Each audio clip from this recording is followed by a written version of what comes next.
Okay, here's a first look at the new studio. So I have two mics and I'm going to test them out. But first, I'll do a little look. Oh, this is how the camera will normally be set up. See, you don't want to see your spotlight. So, ski gauze with a spotlight. I have a bookshelf, which needs more books with its spotlight.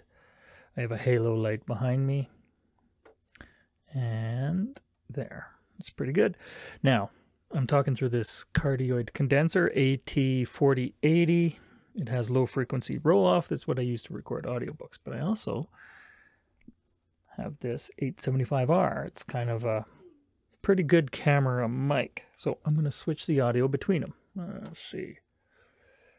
Mixing board. Each mic is in one channel. Off and on with the shotgun mic. In my headphones, I can hear the difference. I pick up a lot of more room buzz. So let's run both. Hello, hello, hello, hello.